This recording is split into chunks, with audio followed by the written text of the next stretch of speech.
a statement that made me kind of chuckle a little bit. And so I wrote it down, and I was already writing the sermon before we talked, and so I just threw it in there because it kind of fit. And he made this statement. He said that anyone who says one person can't make a difference never ate an undercooked bat in a Chinese market in Wuhan. All right, so I thought that was a little bit funny. It's like one person eating one bat changes the whole world, doesn't it? The economy's crashing. All these things are going on from one bat, apparently. So, out of the Song of Solomon, in chapter 2, verse 15, there's a scripture here. It says, catch the foxes for us, the little foxes that spoil the vineyards, for our vineyards are in blossom. So this morning I want to minister a message. It's called It's the Little Things. The little things of life, the little things that make big differences. And in our scripture this morning, we find that the little foxes are things that come to invade and spoil the vineyard. Now, is anybody familiar with the Song of Solomon? Anybody know what the Song of Solomon's about? It's not a book of Proverbs. It's not a book about prophecy. This is like a love. It's a song. It's about love. Some people say it's a little racy, even a little bit. So it's something you can read to your wife or to your husband. So, yeah, I know. He's describing like the perfect woman, and I'm like, I don't know, goat's teeth. I don't know if something I'm really attracted to myself, but whatever floats your boat there, Solomon.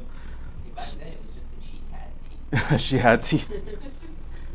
Yeah, you're probably right there. So the little foxes. So the thing about this scripture here is that this talking about, we know that this scripture is talking about external relationships invading into the marriage relationship. And in this case, to know about foxes, you don't have to know much about foxes or vineyards in order to understand this verse. Foxes are mostly meat eaters. They eat mice and rabbits and birds. But they also eat fruit. There are a lot of grape vineyards in the land of Israel. In the early spring, the foxes bite off the new shoots. And they also chew away at the roots of the vines. If they don't kill the vines, sometimes they eat the fruit as it develops. That's why foxes are considered pesky animals. And the grape growers constantly had to catch them and kill them off. There was an unending warfare carried on against foxes in Bible times. So these foxes they would go and invade the vineyard. Foxes aren't very big. They're kind of somewhere between a cat and a dog, probably. And they would go in there and they would chew off the blossoms of the grapevines, or they would chew at the roots. And this could destroy grapevines. It could destroy the crop. You go out there to go harvest your grapes. You've been out there fertilizing it, tending to it, and you're like, stupid foxes, man. They came and ate all my fruit, right? And so animals have the capability of doing that. A friend of mine had a dog he had in his backyard, and he was telling me how, he had planted this tree out in his backyard, and you buy those like 2-year-old, 3-year-old trees, and they got the stake in them to kind of hold them together when you buy them in a pot and you plant them. And so he had a tree out there, and he had this, I think it was I don't know what kind of dog. It might have been a Labrador or something. And he said he was like looking out his back window one day, and he's noticed, man, that tree looks really bad. Like, it looks dead. And he's like, what the heck is wrong with that tree? So he goes, I went out there and looked at it. I went out there and looked at the tree, and the tree, like about this high off the ground, was completely gone. There was no tree. It was just being held up by the bamboo stake it was stapled to. So the dog had eaten away the tree. So the tree was just sitting there, but obviously it didn't have no connection to the root system. So just one little thing caused that. And we know that in this scripture it's talking about, like I said, external relationships. And sometimes those things can invade a relationship. It's not so much, one big thing. It's those little pesky little things. It can be family invading the relationship. It can be friends that invading the relationship. And those things can cause strife within a marriage relationship, particularly. Could be, anything that's external. And they're not necessarily big things sometimes. Sometimes they're just little things. And we know that the use of little things can have large impact. When you think about the atomic bomb, just one atom, right? Splitting the little atom, something you can't see with your eye, and how big of an impact that can have. The nuclear power, and then we had the Cold War, and then you talk about Hiroshima and Nagasaki, Chernobyl, right? There's a place in Russia where is Chernobyl in Ukraine or in Russia? You would know, right? I think it's in Ukraine, so thank you. And there's a place you can't even live now. You still can't live there. A rudder of a ship. It's not very big. Me and my son, Caleb, went out on a little canoe, a little foldable canoe. I think I told this story, but he was trying to row. He had the dual row oar, and he was rowing. He couldn't get the boat to go straight because he had his fat dad sitting in the front, right? And apparently I was causing too much drag, and he was fighting one side and fighting the other side. It was funny watching him struggle. I got a laugh out of it, but it became frustrating because we weren't going anywhere. We're just going in circles, going over here, and I was like, oh my gosh, I'm going to get seasick. and it's smooth water. So I ended up doing all the rowing. I don't know if it was a plot by him. It's pretty smart to get his dad to do all the work. But my friend was having the same problem with his son. He couldn't push him either. So we both ended up, two old guys out there rowing our own boats with our teenage boys just sitting there. I don't know what's going on here. But that drag in the water, right? If you're ever in a boat, sometimes if you just put your hand out, you can cause the boat to kind of take a turn. It doesn't take much, just a little bit of drag on one side or the other to make a big difference. One bullet can make a big difference, right? An assassination of somebody, important. Not all changes can be measured by large advances.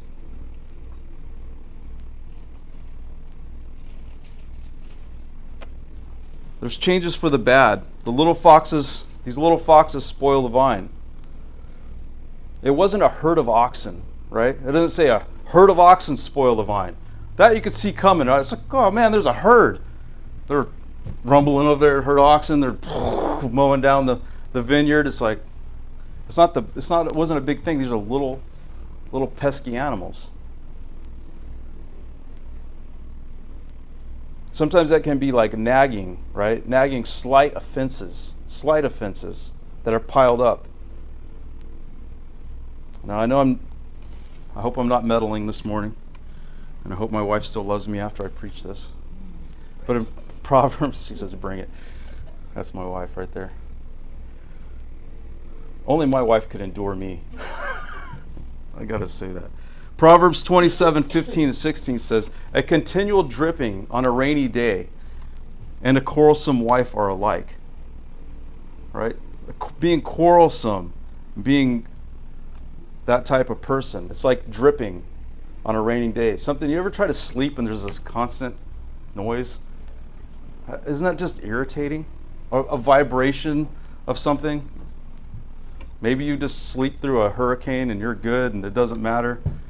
I sometimes things is the slightest little things, I learned to fall asleep with an alarm clock on, right? I did that when I was a teenager. Me and my son Timothy are a lot alike. As long as it's a constant noise, it becomes rhythmic, and I can probably go to sleep to it. But if it's like intermittent noise, like a faucet dripping where it just kind of intermittently does things, that can be super irritating. Or just a vibration on a wall like that can be super irritating. There's an old song, old country song actually, and actually we sang this song at a marriage retreat one time as a joke. We all dressed up in wife beater shirts and played this country song. It was pretty funny, but the words of the song are, It's the way you stroke my hair while I lie sleeping. It's the way you tell me things I don't know. It's the way you remember I came home late for dinner 11 months and 14 days ago. It's the little things, the little bitty things, like the way you remind me I've been going soft. It's the little things, the little itty bitty things. It's the little things that tick me off.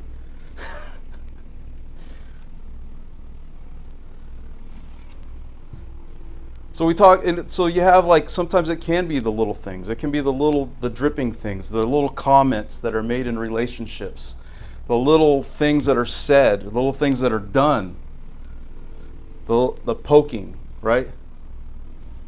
Does anybody have younger siblings or older siblings? Maybe a cousin? How many people have been held down and had somebody do this on your chest for a long period of time? I've done it to you probably, huh? Yeah. No? Nobody's had that done to them? It's like, at first it's like, okay, well, it's not that big of a deal, but after a while it's like, that's starting to hurt. You're starting to get out of the way because it's just, it's not very much pressure, but it's just the constant tapping on one little area can really drive you crazy.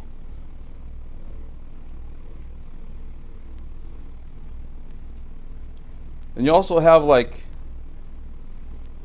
procrastination is kind of on the opposite end of the spectrum, right? If you have like that kind of somebody that's always kind of giving all that, kind of pushing the buttons, doing the things, then you have the other person on the other side that just blows everything off, right?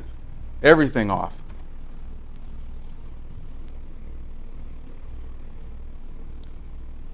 We procrastinate a task or making a change.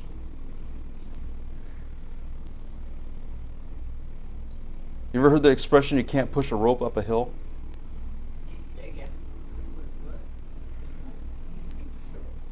You ever grab like a rope, try to push it, it just folds over, right? It doesn't go straight. Sometimes it's like when you're trying to nudge somebody to make a decision or go in a direction, it's like they're just kind of like a noodle, right? You can't, it's hard to motivate. Sometimes it can be difficult to motivate. And sometimes these are gating issues.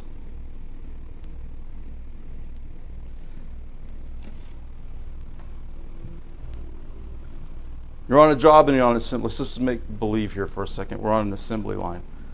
And if I'm doing my job and you're doing your job, but there's somebody in the middle that's procrastinating, not doing their job, what happens to the assembly line? It stops, right? If I'm doing my part and the person here is just like, I'll get to it. Don't worry about it. I'll get to it after lunch. It's like, well, now I got to stop working because everything's backing up, or I'm trying to figure out where to put this stuff. And the person afterwards starving for work. On an assembly line, they call that bleeders and feeders. You're bleeding work and you're feeding somebody else, but that work has to be continually ran through. And then there's places that are called bottlenecks. Things that get bottlenecked down because maybe it's a little bit more tedious task, it takes a little bit longer, but then they put more resources in that area. But the same can be in life. In relationships, it can be at work or even in a church where there's this certain things that are kind of pending on whether or not certain people are in their roles fulfilling what they need to be doing. They're holding up something.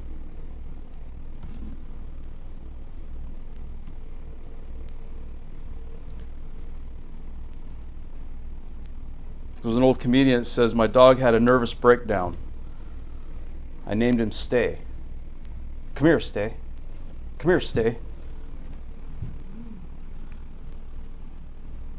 You can have certain things going on in life, but procrastination can be just as bad as nagging, can't it? If you've been around somebody that procrastinates too much, or somebody that's nagging too much, they're kind of opposite ends of the spectrum, and there has to be some type of happy middle here.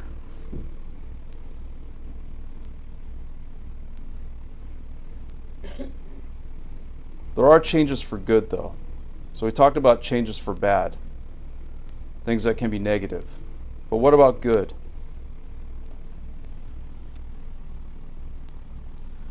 Changes for good. How about the wheel? Thank God we got wheels, right? Can you imagine having something heavy and you had to like drag it? That would suck. The ball bearing was like the whole idea of what spawned the whole Industrial Revolution. Having a ball bearing, you don't think about little things like that. It's just a ball bearing. You never see it in your car. Like that's how your wheels spin. There's ball bearings in there that keep those wheels spinning. If you didn't have that, you just have metal grinding on metal. And how long would that last? Until everything just falls apart. You know, it used to have like axles on the back of a wagon, and they were just kind of bolted on there. And then after a while, they don't last very long. The ball bearing really was behind the Industrial Revolution of the 20th century. A little thing like that. Refrigeration. Think about how important refrigeration is. We have air conditioning in this room because of refrigeration. How many people in this room would be living here if there was no air conditioning? I see no hands. I wouldn't be living here. I would have never moved here. I remember sitting around talking to my friends one time, like what kind of people lived here? Actually, me and Tom Philippi were talking about this weekend, like, man, what would it be like to be riding a horse across a desert in the middle of August, right? Because we're up by the Verde Valley. It's nice and green. There's a river there, like, and you're going to go to Phoenix? Like, you'd have to know where every watering hole was, and it'd be hot, and forget it. It's like, I'm just going to stay up. I'm going to go to Montana. That's where I'm going. So refrigeration makes a big difference. Penicillin made a big difference. There's little things that make big differences. In the scriptures, we have Gideon. Remember Gideon? Gideon was this guy. He was out there. The Bible says that he was threshing out the grain in a wine press. He was inside of a wine press in the bottom of the valley. And if anybody knows anything about threshing grain, so when you take the grain and you pick it up, and you kind of, they do whatever they do with it, and then they throw it up in the air, and the wind is supposed to take away the chaff, and the grain falls down, and that way you won't be eating a bunch of chaff.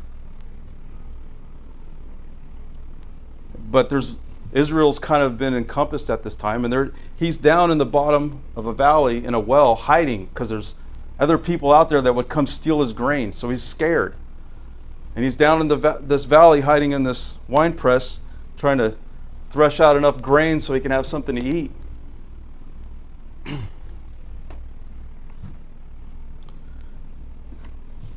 And he gets called out. "O Gideon, O mighty man of valor."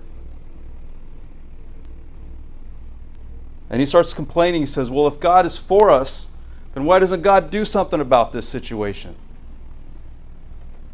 Why doesn't God help Israel, his nation? Why doesn't God help us? We're encompassed by our enemies. Our enemies are all around us.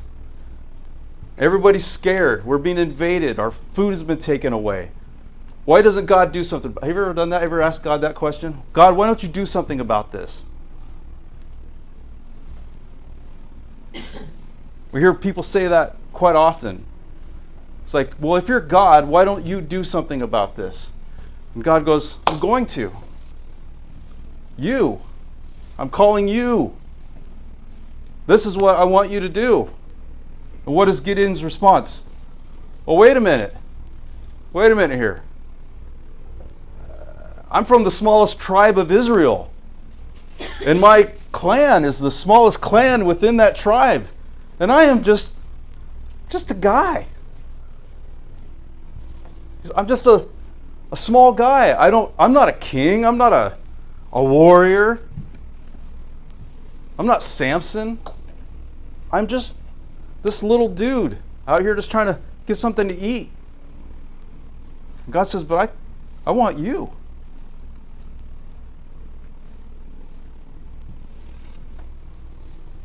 What about David? We know about King David. Who was David? David wasn't even thought of. When the prophet came to anoint the new king of Israel, and Jesse lined up all of his sons, big, handsome, studly men, right? And the prophet's like, that's not the one. That's not the one. And he gets to the end, he goes, I know God sent me here, but these aren't the guys. Do you have any other kids? Oh, yeah, he's just a little ruddy guy. He's out there tending the sheep. Nobody cares about him. He said, go get him.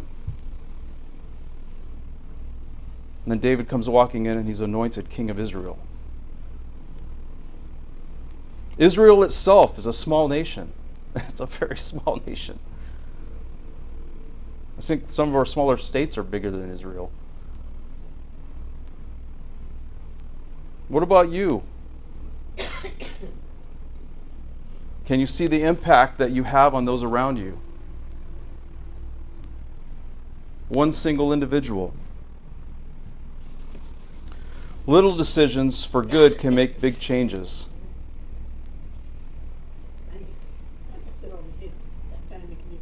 Oh, I'm sorry.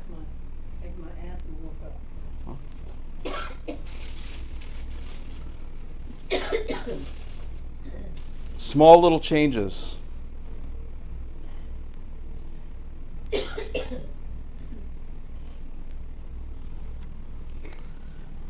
Like attending church services. It's very rare that you'll find like one church service will make a huge difference. There can be big differences in a church. There'll be times, there's anchoring points in my life, there's sermons that I remember from, going way back that I remember, man, that's I made the decision to make a change here. But it was working that out in the long term and all the stuff in between that really made the big difference. It was the things that led up to making that decisions, the convictions that were leading up, that God was dealing with me about things that were leading up to this one point, and then God came through and there was some deliverance, or there was an abrupt change that happened. But it came through small iterations, and then the trigger was pulled. Those things make a huge difference. It's the overall experience. I've heard, people say sometimes that they're kind of waiting for that one big thing. For example, when you have the big things happen, like there's something that's really annoying you, or something that maybe you need deliverance on. Maybe it's a drug addiction or something along those lines. And sometimes people are waiting for that one thing, and then they're going to be free for good. And we see that in Jesus' time, right? Jesus would heal somebody, and there was a change. But what happens after that? What happens when there is deliverance? What does Jesus say? Jesus says, wow, awesome, you're healed. Cool. Is that what Jesus says? No. He says, go ye and sin no more. Make a life of change and difference. Don't just walk away and he says, why does he say that? Least a worse thing come upon you. Worse than being blind? Worse than being lame? Worse than being deaf? Yes, worse. Because it's the little things. It wasn't, when Jesus sent them out, and it says the disciples came back, he says, man, the demons were subject unto us. This is awesome, Jesus. We were out there, man. We were having revival. God, God was moving. And Jesus was like, whoa, whoa, whoa. Don't celebrate about that. Celebrate that your names are written in heaven. Make those little decisions. Like, yeah, there's going to be big things that happen in life. And those are great. But don't celebrate about that. Celebrate that your names are written in heaven. And we know to make heaven our home, it takes a life that's lived out, right? It's not you say one prayer and then that's it. I know there's doctrines out there that teach that once you get saved, that's it. You're saved for life. You can never backslide. You can never walk away from God. That's not true. That's not what the scriptures teach us. Because it's a life lived out, isn't it? It's a life lived out, a testimony. Making decisions every day when you wake up to make decisions. of life.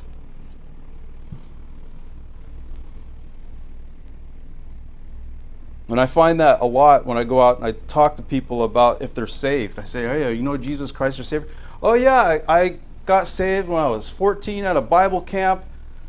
And I'm like, well, what have you been doing since then? What have you been doing since then? Nothing? When's the last time you've been to church? You know, when somebody does that, you don't need to know the answer. If you have to think about it. I don't need to know the answer. Could you imagine, Pastor, when's the last time you went to church? Whoa, wait a minute, what's going on here? What do you got to think about it for? It's the constant. It takes progress, right? Has anybody ever found a knife perfectly formed without hands, without work, just sitting in the ground somewhere, just digging around? Oh, look, there's a knife that nobody made. You never find something like that, right? So I got to talk about like a refrigerator. Has anybody ever been out in the desert and found a rock that actually cools things off and it's a refrigerator? No, it took work, constant work, planning, plotting, work. To make a knife, you got to extract the ore, you got to go through the whole process of making a knife. It's a very interesting process in itself, but it takes time. And it took a lot of time to learn how to do that, to do it correctly.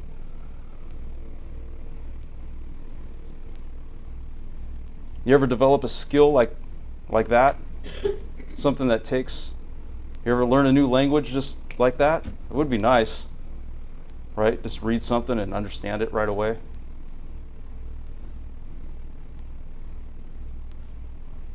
Maybe it's typing, when you learn how to type. I was joking around with my Pastor Philippi again. We're joking around about how, you know, when we were in high school, because he's a little bit older than I am. I always remind him of that. But how, you know, when I was in class, you know, you could take, you know, learn computer class on a Commodore 64, or you can take the typing class. I'm like, I'll take typing, I guess. I don't know. I just want to play games on that thing, I guess. Dam Buster was the game we played. And so I took a typing class, and I got up to like 24, 25 words a minute, which I thought was pretty awesome. But I still, to this day, I still look at a keyboard when I type. And Tom's like, yeah, I took the typing class too. I still do seek and destroy. So I don't know if it's the age or what it is. My wife, man, she just whizzes right along. And I'm just like, sometimes I catch I'm like, I'm going to do it without looking. And I'm like, I can't. Takes too much time. I never broke that habit. True confessions this morning. So it's the constant. Are we being formed in the image of Christ? To be formed in the image of Christ,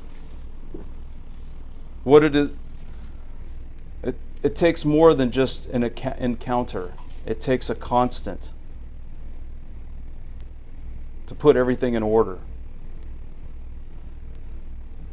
Sometimes you'll find the old phrase is, I'm waiting for my ship to roll in, and then I'm going to do something. I'm waiting for, what is it that we're waiting for? Like I said, it comes down to making a decision and then start acting on that decision.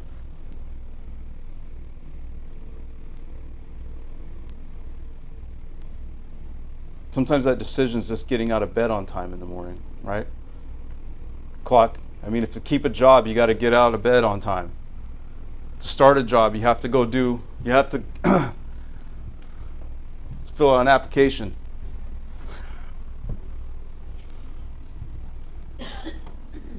Got to fill out the application. You got to go do that. Can't put it off. Got to fill out the application. You have to show up to the job interview. There's things you have to do. There's steps. Some of the best advice that somebody gave me a long time ago is, if you want a good job, just get a job. Work there for a year. It doesn't matter what job it is. Work there for a year and then go apply for another job. I've worked with a lot of people. They'll do this job for a month, then they'll move and go to this job, then they'll move and go to that job, go to that job, go to that. Within a year, they've worked 9, 10 jobs, different places. They all pay relatively the same, but they never really get any upward momentum, right? They never really make more money. They never really get a better position. It seems like it's just a huge struggle. I'm like, why would you do that? It's like, that seems harder than actually just sticking with a job for a year. I mean, I can do about anything for a year. I've had some really terrible bosses, really terrible, and I can put up with it for about a year, right? There's like a threshold here. I could deal with it for a year.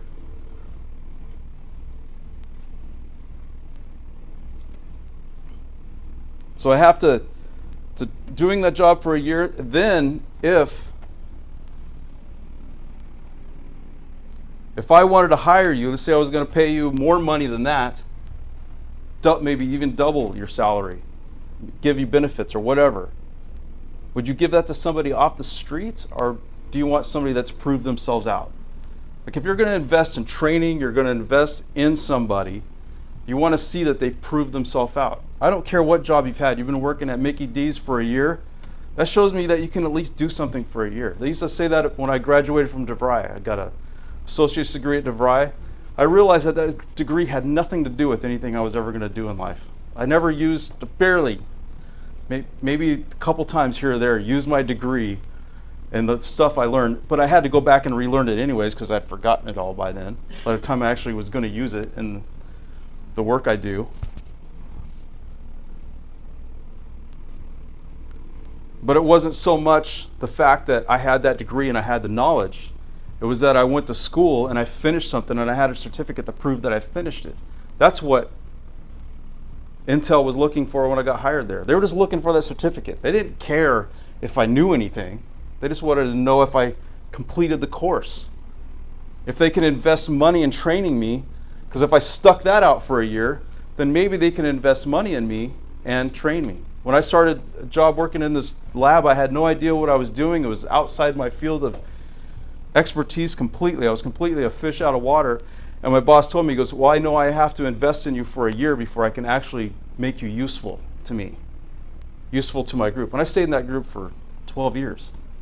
It's a great job, but it took a long time for me to grasp like all of the concepts and understand what it was I was doing.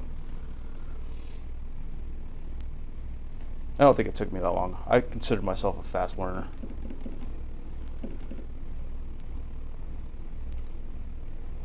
And it's the same thing in discipleship, in church growth, in church attendance. Like I said, church attendance, attending every service. Can God count on you? We talk about this in discipleship, discipling men. I remember one time my pastor stood up, and this was when the whole debate about homosexual marriage came up, and there was a lot of talk about this. This was many years ago when it first kind of started really becoming a serious thing. And my pastor stood up and goes, hey, there may come a time when what I say goes against what's legal. And they may take me away. They may arrest me. I may get thrown to jail for saying what I say right now. There may come a time for that. And he goes, who's going to stand in my place when I leave? And I thought, whoa, that's an interesting concept. I never really contemplated that before. If my pastor leaves, who's going to stand in his place? Could I do that? That's when you start asking the question, am I prepared for that? And I'm like Gideon, God, you got to do something here. What about you? What about me? I'm just a guy.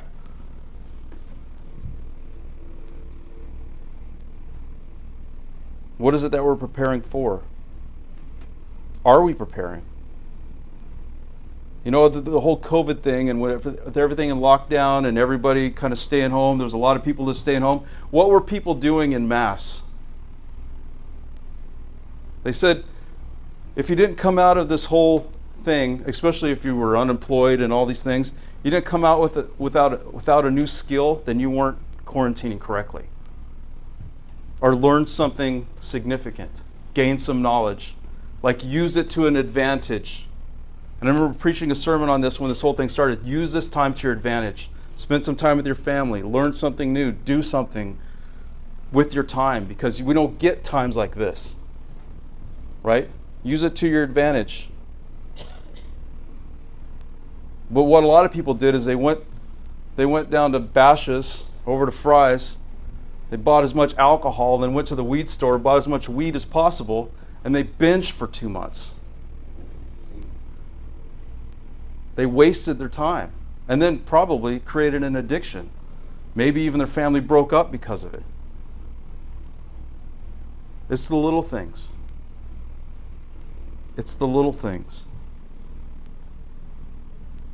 I actually enjoyed myself, to be quite honest, because I learned some things. I got to do some things that I wasn't able to do before, because I was always working, going to work every day. And you're talking 8 hours of work, 2 hours of travel time. Kind of wears on you after a while. But going to work 2 days a week, working from home 3 days a week, I had more time to do things. I took advantage of it.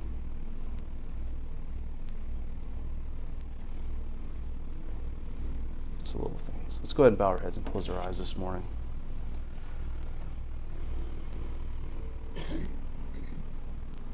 We're always looking for big jumps, some big thing that happens, but there's preparation that goes into those things. You don't engage yourself in combat without training. You'll get killed. God has big plans for us in our spiritual lives, but it doesn't happen if we're not prepared for it.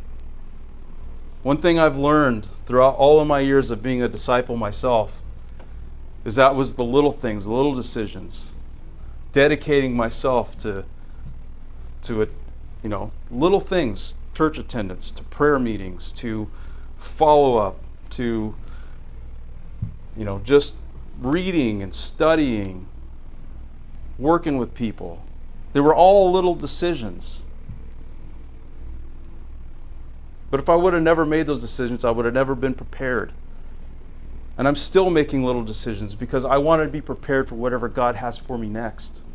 Because this isn't the end. It isn't the end until it's the end.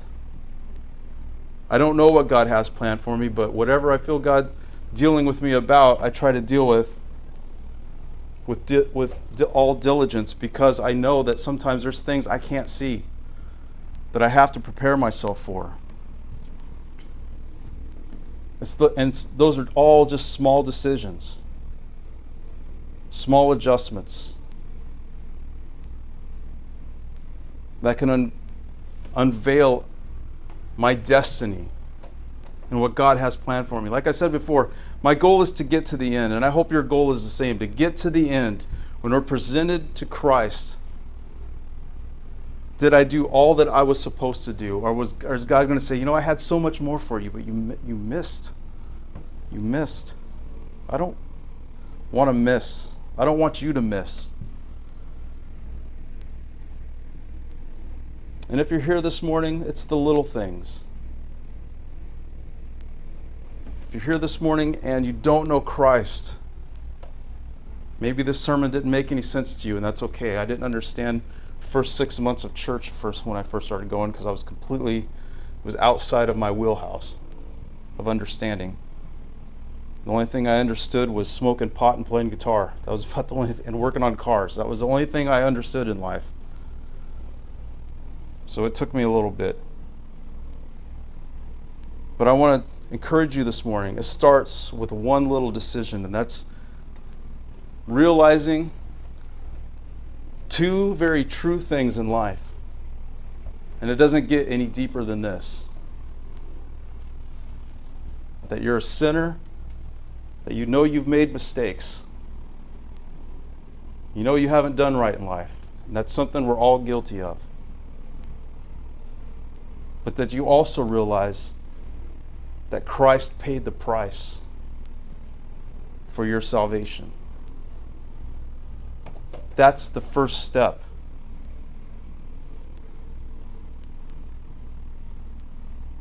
It's a very big thing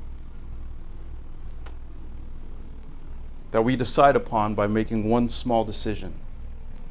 To say, yes, that's me, I'm a sinner, and I need salvation. Is there anybody here this morning, you say, that's me? You lift your hand and say, that's me. I'm a sinner. I know that I'm a sinner. And I need salvation. I need forgiveness from God.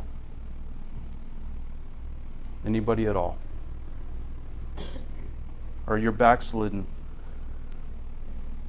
You once knew God, and now you're out doing your own thing, and you need to return, and you know that. That starts with one decision, and then the follow through. If that's you, you can lift your hand and say, that's me.